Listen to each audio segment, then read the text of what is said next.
हिंदू राष्ट्र की संकल्पना के साथ नासिक से पैदल खाटू श्याम पैदल निकले श्रद्धालु 6 बार की नर्मदा परिक्रमा करने पर वीएम नगरवासियों ने किया स्वागत। पानसिमल नगर में नासिक से बाबा श्री खाटू श्याम दर्शन हेतु पैदल निकली महिला यात्री का जगह जगह स्वागत हुआ। नर्मदा परिक्रमा 6 बार यह कर चुकी महिला यात्री चित्रा दिनकर गोस्वामी ने अपने अनुभव साझा किए। हिंदू राष्ट्र संकल्पना के साथ सनातन धर्म जागरण एवं सर्वभवन्तु सुखिनः के उद्देश्य से अपनी यात्रा उन्होंने नासिक से शुरू की और लगभग 11 दिनों की पदयात्रा के बाद वे आज पानसिमल पहुंचे। जानकारी देते हुए बताया कि वे प्रतिदिन 20 से 25 किलोमीटर के आसपास यात्रा करते हैं। उनके पति दिनकर गोस्वामी एक वाहन लेकर यात्रा में उनके साथ चल रहे हैं।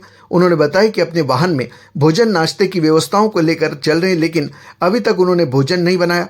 रास्ते में क्षेत्रवासियों के द्वारा उनका स्वागत सत्कार एवं भोजन की व्यवस्थाएं की जा रही हैं। नगर में मिलने वाले व्यक्तियों को नर्मदा परिक्रमा नर्मदा पुराण के महत्व की जानकारी देते हुए श्री खाटू श्याम पैदल पहली बार भी यात्रा करने की उन्होंने जानकारी दी। साथ ही पानसिमल नगर आगमन पर गायत्री मंदिर के पास विश्व हिंदू परिषद बजरंग दल जिला मंत्री गिरीश पाटिल ने भगवा दुपट्टा एवं श्रीफल देकर उनका अभिनंदन किया। इस दौरान बाबू गजानन अग्रवाल, संजय अग्रवाल, सुश्री सलोनी राणा, अजय अग्रवाल, सरुताई, तारा वाडिले, चंद्रकांत महाजन, दिनेश वाडिले मौजूद रहे। विधायक कार्यालय के निकट निमिचंद निकुम, अजय लोहारे, विजय ठाकुर, बापू कुवार ने उनका स्वागत सत्कार कर आशीर्वाद प्राप्त किया।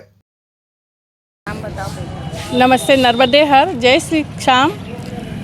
हम तो नासिक से हैं और मेरा नाम चित्रा दिनकर गोस्वामी है और मेरे साथ मेरे पति है दिनकर गोस्वामी और हम खाटू श्याम पैदल जा रहे हैं। इसके पहले हमने नर्मदा जी की परिक्रमा 6 बार पूरी पैदल की है और अभी इस बार तो हम खाटू श्याम पैदल जा रहे हैं।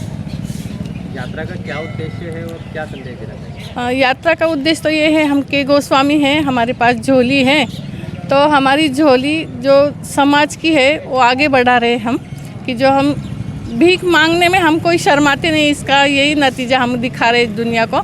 और जो सनातन धर्म का जो भी कुछ पालन कर रहे हैं तो उस पूरे इलाके में देश में हमारा प्रचार होना चाहिए पूरे देश में सनातन धर्म का, और इस बहाने हम चल रहे हैं। हिंदू राष्ट्र घोषित हो रहा है। हिंदू राष्ट्र हम देश हमारा हो, यही हम चाहते हैं। मेरा नाम दिनकर गणपत गोस्वामी है। हम 1 तारीख से नासिक से निकले हैं खाटू श्याम पदयात्रा के लिए, और हम रास्ते से जब जा रहे हैं तो हमें ऐसा लगता था कि कोई हमारी मदद नहीं करेगा, तो हमने पूरा सामान गाड़ी में रख दिया है खाना पीने का। लेकिन आज 11-12 दिन हो गए। 12 दिन में कभी हमें को कुछ खाना या कुछ निकालने की कोई ज़रूरत नहीं पड़ी। सब जगह हर जगह हमारा ऐसा स्वागत हो रहा है, सब पूजा अर्चा कर रहे हैं। हम एक लिंक है, उस लिंक में सबके ये डाल दिए। और समाज के लिए तो माशा जी मैसेज तो ये देंगे कि आज की जो पीढ़ी है, जवान पीढ़ी है, वो बहुत यहाँ वहाँ उनको नौकरी नहीं, कुछ नहीं, तो वहाँ घूम रहे हैं। तो और जो व्यसनाधीन हो गए ले, जो गुटखा खा रहे, जो शराब पी रहे, तो उनके लिए तो हम ये देंगे कि सनातन मार्ग में आप चल पड़े और अपना व्यसन जो कम करें। हम यही जवान पीढ़ी के लिए तो ये दे सकते हैं और चल रहे। प्रतिदिन आप कितने किलोमीटर की यात्रा करते हैं? हम प्रतिदिन कम से कम 25 किलोमीटर तो चलते हैं। और विश्राम कहाँ पर करते हैं? हम तो अभी मैं मराठा विद्या प्रसारक समाज करके कॉलेज में लाइब्रेरी अटेंडेंस करके सर्विस में था, लेकिन 2022 में मैं रिटायरमेंट हो गया। और रिटायरमेंट से फिर हम हमारे जो महाराष्ट्र में 3.5 शक्तिपीठ है उसकी पदयात्रा किया हमने। 3.5 शक्तिपीठ की 75 दिन में वो पूरी हो गई ले हमारी। उसके भी हमने एक किताब छपी है। वैसे तो अभी यही हम सोच रहे हैं कि इसके बारे में भी एक किताब हम ऐसे छापेंगे कि जेनेकरून जो भी कोई पैदल पद यात्रा करेंगे तो उनको वो किताब में सबके नंबर, जिसने जहाँ रुके उनका नंबर डाल के उनको आगे तकलीफ नहीं होनी चाहिए, ऐसे हम सोच रही है।